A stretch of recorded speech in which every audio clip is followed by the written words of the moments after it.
this is an iHeart podcast. Guaranteed human.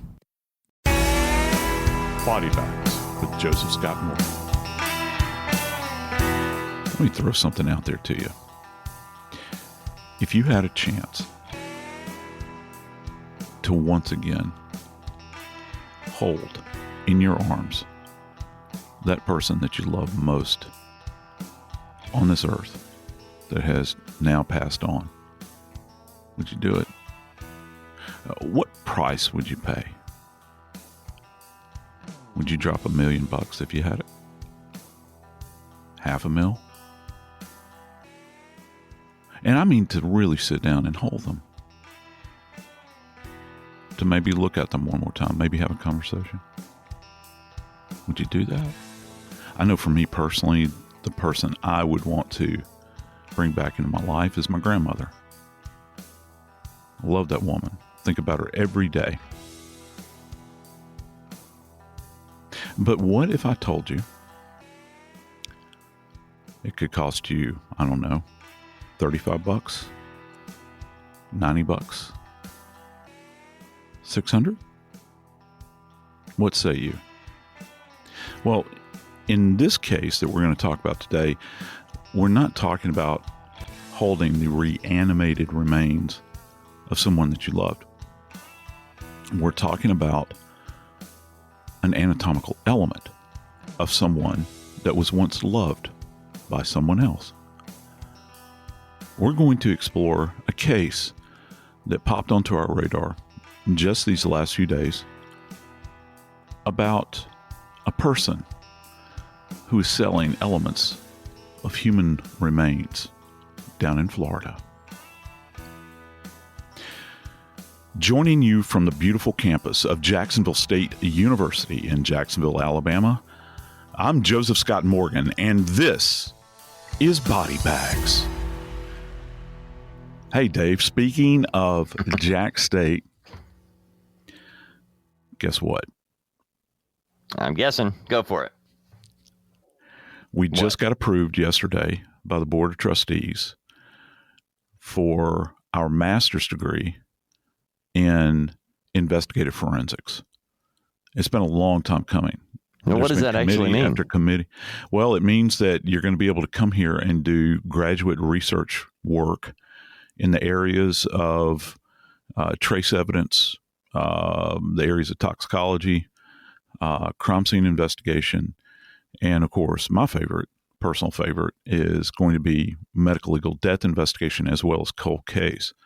So it's a big deal. It's going to be the first program of its type in our particular region of the country. And we've been around as a forensics institution since about 1974. So we predate a lot of these Johnny-come-latelys that you see that are out there. We've been doing this for a while. But hey, you know what? There's one other element that gets added to this as well. Dave, I am going to have a cadaver lab. I'm going to have a cadaver lab here on campus where we will have human remains that we will be doing examinations of in the medical legal courses that we teach here. And we're going to be teaching some human anatomy, obviously, what goes into an autopsy, and how to collect evidence off of human remains. How cool is that? That's pretty amazing. You know, from the get-go, expanding what you already have. You've built up such a respected program nationwide and internationally, actually, that I'm glad they're doing that. I really am. I think it's a very wise move. You know, JSU is a wonderful college. It's a hidden gem. And yeah. I'm proud of the fact that two of my kids went to JSU. And actually, all three of my oldest ones actually attended JSU at some point in time or another, because it's a fine institution, and believe it or not, it's an affordable college. But it's an amazing place to learn. And I think anyway, it is. And I think it's probably one of the most beautiful locations in the Deep South. Yeah, we got to hide that, ringed by mountains. It's absolutely gorgeous. That's why. Oh, it's horrible. You said hidden gem. You said hidden. You said hidden gem. Actually, the nickname for the campus is called the Gem of the Hills because it is so absolutely gorgeous. You know, everywhere you look.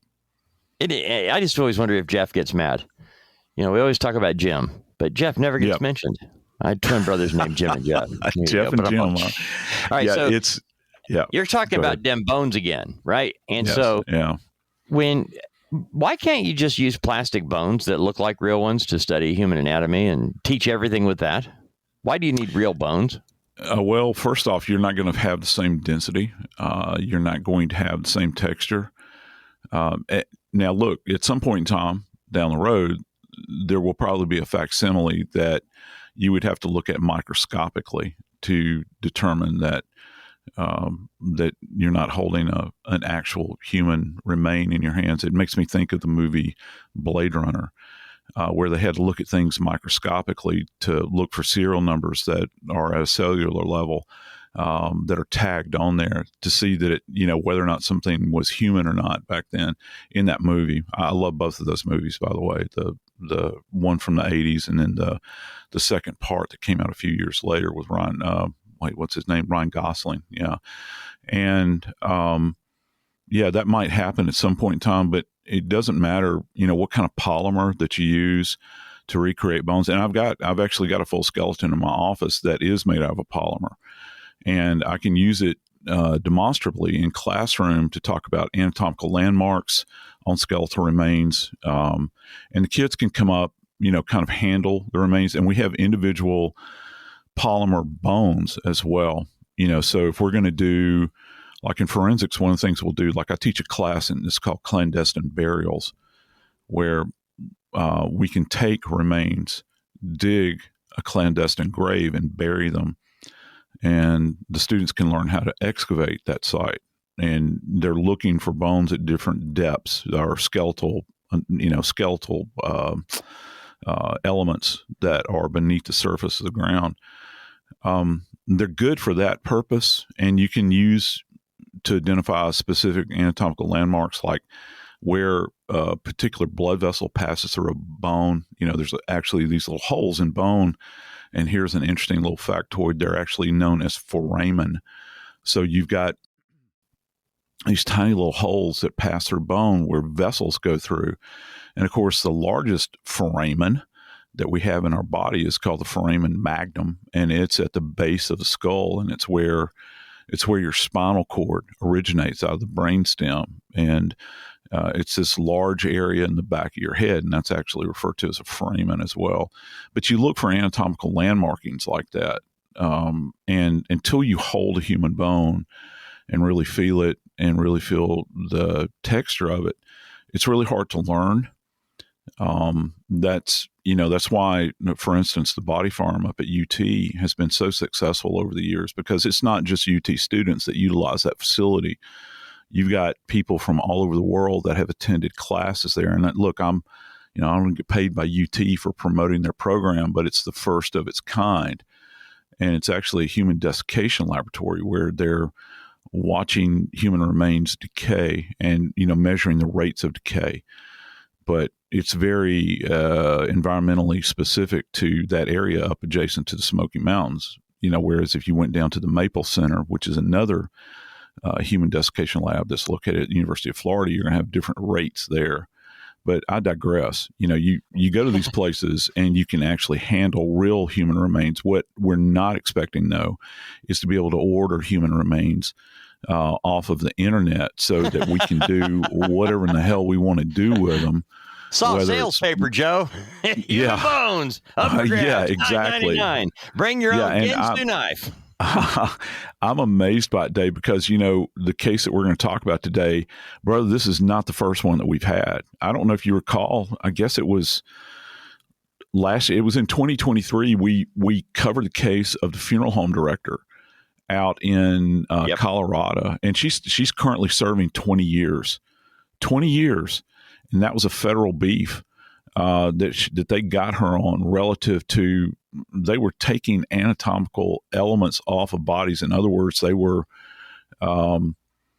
dissecting bodies, and packaging those things up and selling them to those individuals that wanted to possess these things. And this is something that had been going on. I know times are tough all over, but really, you're going to take a body and break it down into its base elements and sell it. How desperately do you need money? But in the case today, I think this case entered onto kind of or came into focus for the feds. And they initiated an investigation into these individuals or individual that's been charged so far. It all came from a tip. It's amazing to me how people that are involved in criminal enterprise, when they don't take care of everyone and because of who they are and their character of ripping everybody off, they rip off the wrong person at some point in time. And somebody's going to pick up the phone and say, hey, go check out Joe Schmo over here. I know he's selling body parts, which I'm not going to say that's exactly what happened, but that is exactly what happened. Somebody called the police and said, hey, these people are selling body parts. They're selling, they're selling skeletal remains. They're selling bones. And here's the other part of it, Joe. They weren't doing it in a back door out of the trunk of their car at night. We're talking about using Facebook Marketplace to put up a sales sheet on sale this week, okay? And I'm not kidding. I looked it up, and there's actually a list. You could buy two, not one, two human skull fragments, just $90. A human clavicle and scapula, $90. A human rib, $95. Joe, when have you ever seen a human rib for just $95? Go ahead, get three. Actually, it's $35. I apologize. Anyway, they're all like that. They've got these prices next to these bones, even a partial human skull, $600. And Kimberly Shopper has been doing this for a number of years. She has a what's called a curio store in Florida. And it seems like the bulk of her business was done on Facebook Marketplace, along with her daughter that they run a website and some other things. But, Joe, is it illegal to buy and sell human bones? Yeah, it is, particularly in a non-regulated manner like this. Like when I mentioned to you that we're going to have anatomical specimens here at the university, it's highly regulated. For any number of reasons, the least of which is not respect for families. And that's kind of one of the big pieces here. No pun intended. It's, when you have, no, really, when you have. You know what? You slipped up behind me with a 2x4, Joe. I didn't see that coming. Not at all. Yeah. Good for you. Well, otherwise I'd be hanging curveball. But yeah, I'm just saying it's, I make a lot out of, and I think that I'll toot our own horn. I think we do a really good job on body bags of talking about the victims. They're always in the forefront for us. It's something that I said to you when we started this enterprise that we were going to do. We're going to focus more, hopefully, on the victims than we are on the perpetrators. Perpetrators get enough ink splashed about them. And I don't care how old the bones are. I don't care if they're antique, however you want to, or vintage. I guess that's the more cachet way of saying it. That makes little or no difference to me. What in the world are you doing peddling human remains? Because look, you mentioned Facebook Marketplace. All right. I got to tell you, there's one member of my family. I'm not going to mention their name, but their first initial is Kimmy, my wife. She's bought clothing and toys for my grandchildren off of Facebook Marketplace. It's something. She's a big flea market person as well, or not flea market, but a thrift store person as well. We've always, been kind of simple folks like that, and so she'll go on there. And so I'm thinking, all right, now let me get this straight. The same location. Now again, it's regionalized, but the same location where you're selling, your kids' play school items, perhaps because your kids have outgrown them. Maybe they're, what's the term, they gently used or whatever, right there. And then, oh, well, what's this? This looks interesting. You click on it. I guess it's dependent upon the algorithm, but all of a sudden you're staring at a scapula. It's like, wow, what is that? Oh, a scapula, a shoulder bone? Are you kidding me? And I think that the thing that's so shocking, if there is anything that can shock you or I, is the fact that it's done in such an open way that there's no fear of it, that it's acceptable. But I have to say, surprised me, Joe. That did, yeah, and me a lot. it's shocking. It's shocking to the point that if we had a case some time ago where there were graves being robbed, and elements were being taken from the grave and being sold. Okay. And that has happened. We actually covered an Othram case. I don't know if you remember that, of the skull of the lady from the 1800s, and she was finally identified. Somebody had robbed that grave. Can you imagine how heartbroken that family was when that happened? And so anytime I hear something like this, I don't necessarily think about the individuals that are doing it, that are selling. I think about the pain that they have caused, because we're in a brand new world now. If they get these remains and they send maybe a sample of these remains to somebody like our friends at Othram Labs, guess what? It ain't just going to be any old scapula or any old collarbone or any old rib. Those elements are going to belong to somebody's family.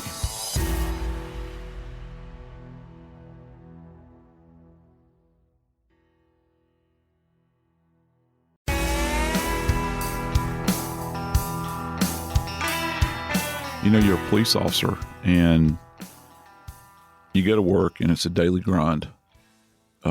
You're handling all manner of cases that are popping up, either vis-a-vis 911 or somebody walks in, they make a report or something like that. So you're just minding your old business. You've handled burglaries or auto thefts. Maybe you've handled an assault.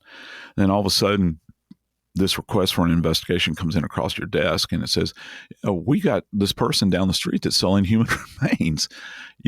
How do you deal with that at that point in time? And I think this has landed in the lap of a local police department there in Florida, Dave. Orange County. Yeah, it actually began, and I sometimes make light of things only because it's like a building a wall a little bit.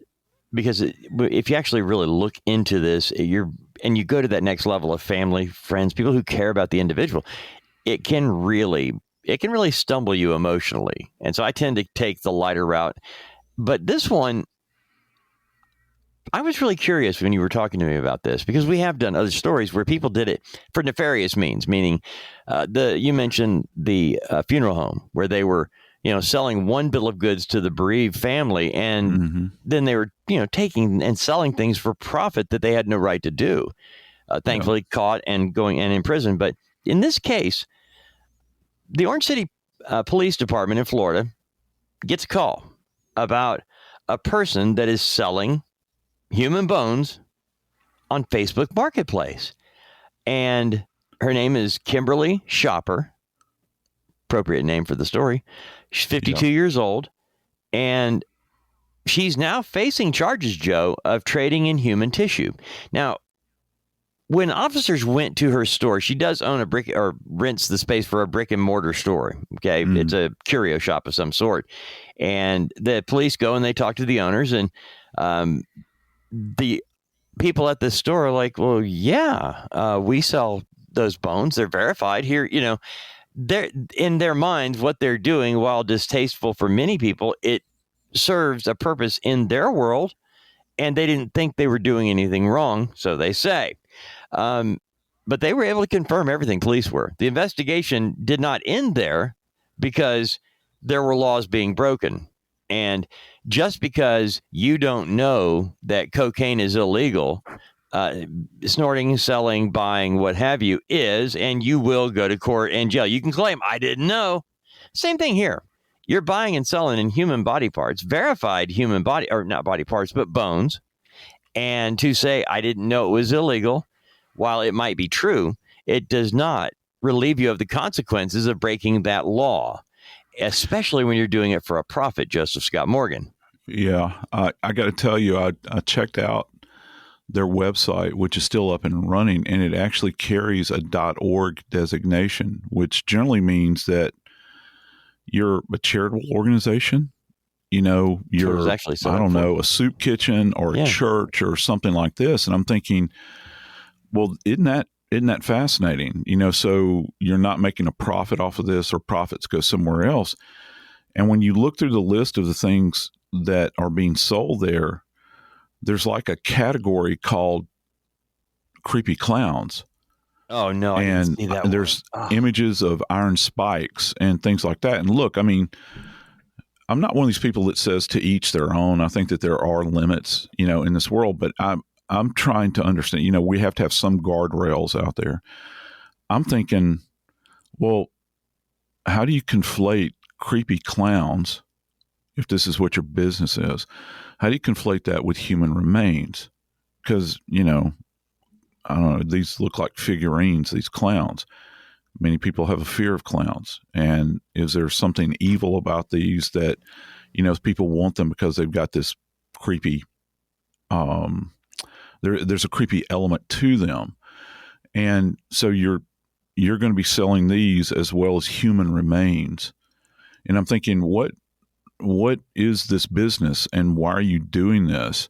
Because it's failing to register with me, because the only purpose that I see for possessing human remains is the purpose of instruction. Period. End of paragraph. There is no further discussion at all.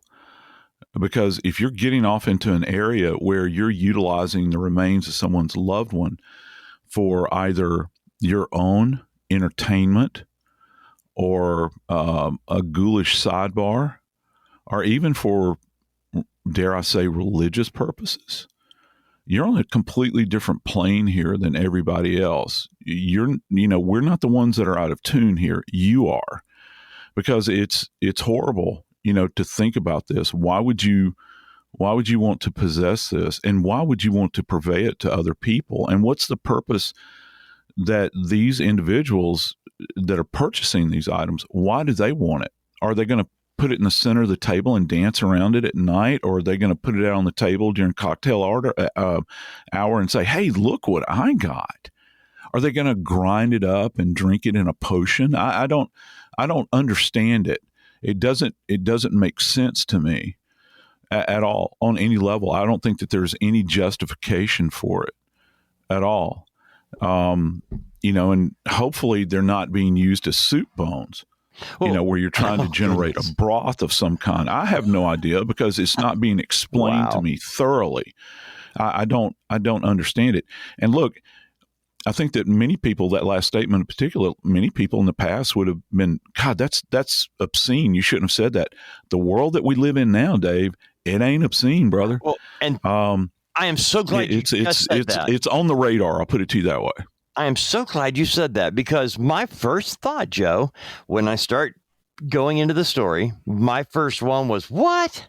Come on now.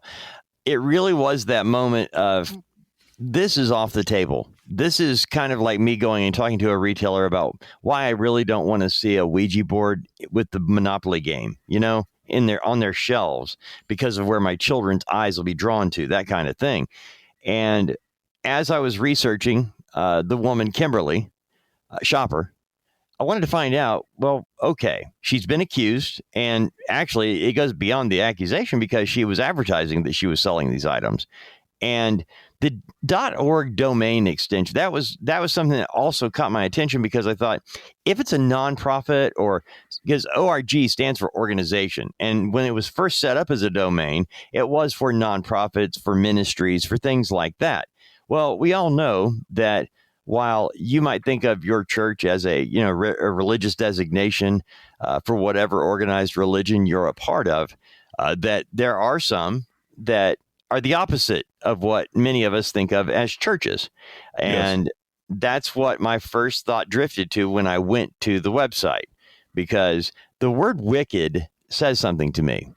it says a lot about what your thoughts are on the world at large, who you are, what you do. And when you start attaching these, see, I was thinking that for educational purposes, having bones and things like that to sell and trade, what have you, would remain at the university level and beyond. I didn't think it was illegal to possess. Yeah, university or research level.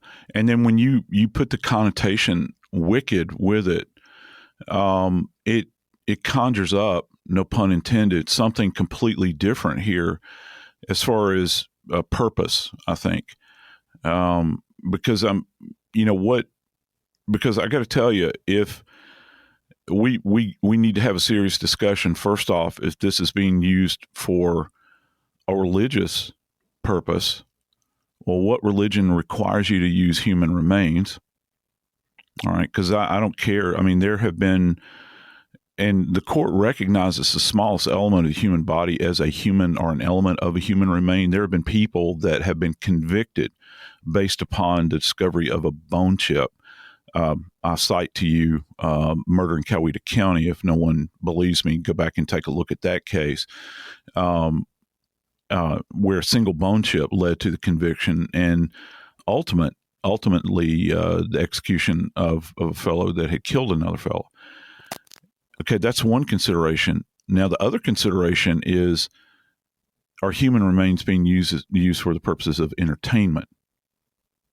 Now, when you start to talk about entertainment, we're at a completely different level now with that. I'm not saying you can justify religion, but if you get off into this idea that you're using the dead in order to entertain others, or you're providing human remains to that end, I think that it's chilling. It's really chilling, and ultimately, I think it's wicked.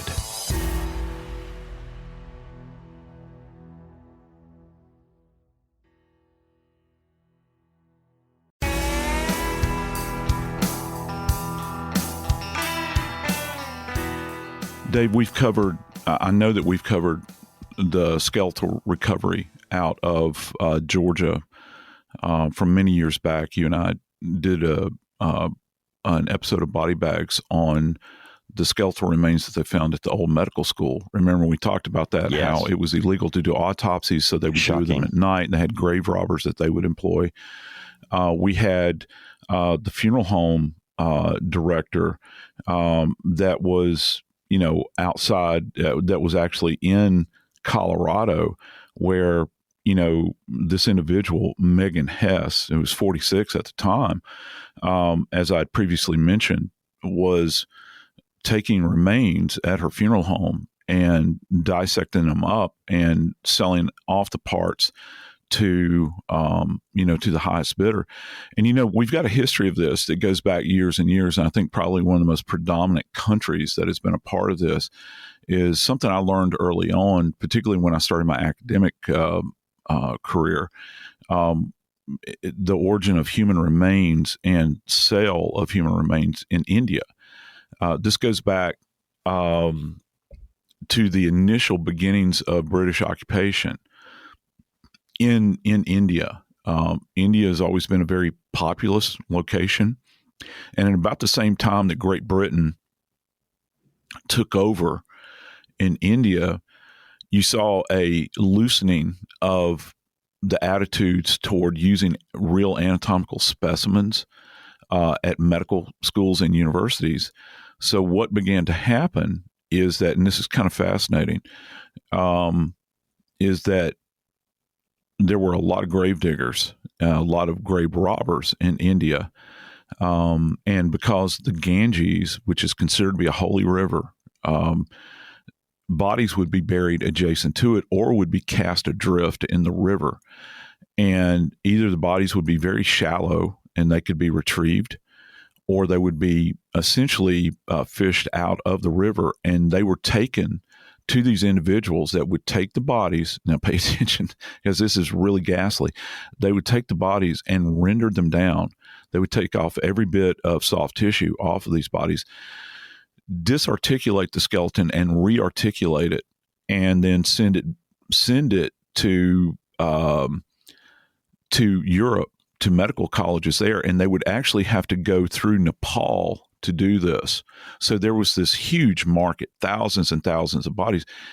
And many years ago, I was actually in an anatomical lab. I won't say where, but and there was an old skeleton in there, and it had that kind of yellow patina to it that bone gets after a period of time.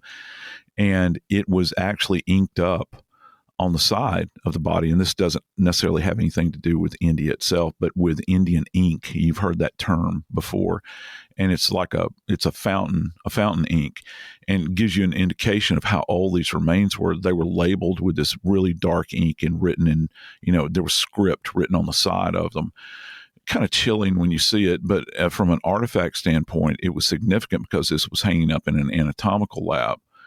But we've moved so far beyond that now, that if you need human remains, they can in fact be purchased for the use of research and medical study. It's nothing to be able to acquire these. You have to go through the right purveyors in order to get your hands on it. But Dave, what you're telling me and what I have read, there are specific anatomical bits to this, but you're talking about bone fragments and actually skull fragments. And this is one thing that's really disturbing to me about that issue. If this individual had a couple of human skull fragments, okay, that they were selling, does that mean, follow me here, does that mean that someone at some point in time took a human skeleton, a skull, and particulated it? In other words, took a hammer and busted it up into smaller pieces, and each individual piece of that skull has value for people that are interested in buying this. And here's the thing, because when you consider what we refer to anatomically as the external table of the skull, that is with the frontal bone, the parietal, the temporal bones, the occipital bones, the whole 9 yards. You're telling me that if you get a fragment of this bone, you're going to take that one fragment that you have, that you purchased, what was it, for $35? You're going to do an anatomical study on that? Is that what you're going to use it for? Or you're going to be able to identify that and say, well, let me consider this. Yeah, this is obviously from the right frontal aspect of a human skull. What's your purpose in doing that? What landmarks are you going to identify? What are you using that for as far as academic edification? It doesn't make sense at all. And those skull elements that were for sale, there's been an indication by investigators, because I can almost guarantee you that, and they've got in Florida, they've got some of the finest forensic anthropologists in the country. I like to call them osteologists, people that actually study human bone in the country are located down there. And I can tell you that Florida Department of Law Enforcement, the medical examiner system down there, the Orange City Police Department, they all came together and they turned these remains over to these human osteologists, forensic anthropologists, in other words. And they've studied these things, and they've been able to come up with a time sequencing on these things. And also, if these bones have been fragmented, one interesting piece to this, Dave, did this fragmentation occur antemortem, before death, or did it occur postmortem? And they would be able to pick up on that as well. So if you're talking about an antemortem fracturing of this bone, then you've got a bone that was potentially involved in some kind of violent act that led to a death. And I don't care how long or how old the bone is, you can say that it's an antiquity piece. Prove it to me. Prove it to me if that's the case. You're still talking about a human remain that has been traumatized, and you're selling this? I don't, again, it's hard to take the measure of it, Dave. Well, that's where I began looking into it, Joe, because when I first came at this, my thought was along the educational lines of what they could be doing. Now, that's the giving it the benefit of the doubt, not going in with a preordained idea of what this is going to be about. But one thing that I noticed was, again, she claimed the person who was arrested here, Kimberly Shopper, said she didn't know it was illegal to buy, sell, and trade in human bones, but she knew enough about the law to tell police these were for educational models, which is what you were just talking about a minute ago. What could be gained educationally from this piece? And again, you're not getting these from a lab or some, I would expect that an educational sample would come from a lab or from some state anatomical board. Yes. Yeah, the state anatomical board controls all human remains relative to those that are going to be scientifically gifted. Okay. Yeah. And when I say scientific, I'm not talking about somebody that's gifted in science. I'm talking about where a human remain has been designated as a gift to science. Donated. Where, instead of being buried or cremated, I want my body to go to X. Okay. And that is tightly, I've worked with these people in 3 different states, and it's tightly regulated in every single state. That's who, controls the strings relative to education. I've had to jump through those hoops, in order to facilitate acquisition. So I find it very curious that that's her fallback position here, Dave. Well, I'm outside the store here, and you are looking on the shelf, and you see, partial skull, a human skull, next to a cookie jar that looks like a ram's head, and next to that is, I don't know, you name it, just these little knickknacks, okay? And that's what it seems to be. I just can't imagine buying something for educational purposes and study in a curio shop, or for that matter, online through Facebook Marketplace. Now, when I started looking into this, and this is why I reached out to you on this, Joe, because there are, in our world, we study and look at a lot of different criminals, what they've done. And one of the things that I've been watching over the years is the Son of Sam murders in New York, and how they are tied to a killing in Minot, North Dakota, and out at Stanford. And that whole thing that writer Maury Terry did a lot of work on. And one of the things that came out of that book, whether you go down that rabbit hole or not, was that in each of these areas, they found where there had been blood sacrifice, dogs in particular, German Shepherds more specifically, where they had these satanic type of events taking place at night. They had sacrificed animals, and they were using German Shepherds, and the bones and things were left behind at these different scenes.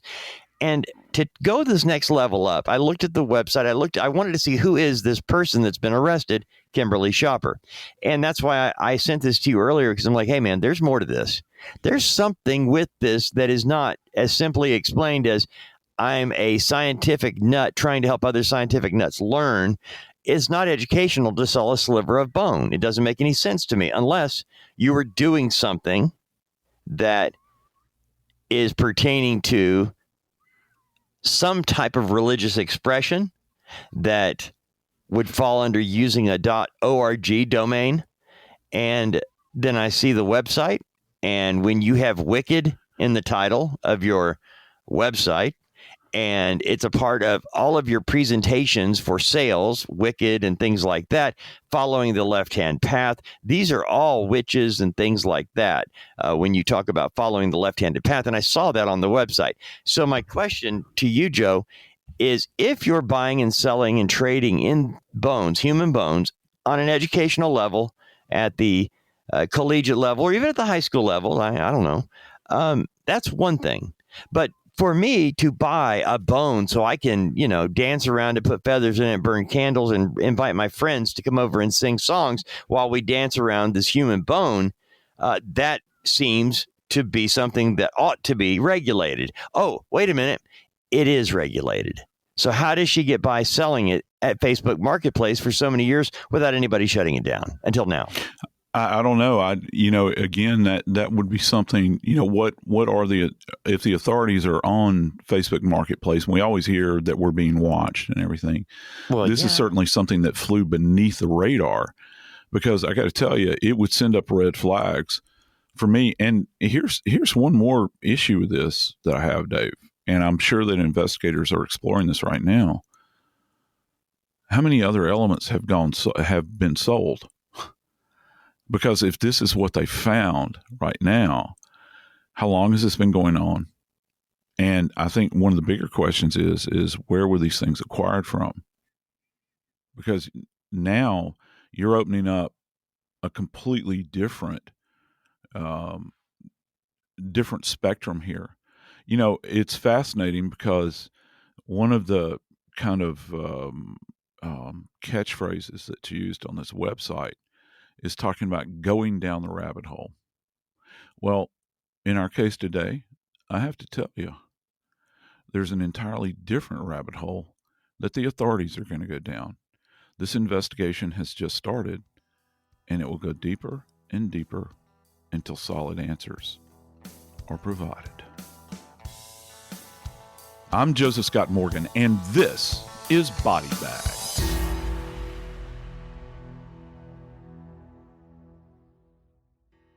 This is an iHeart podcast. Guaranteed human.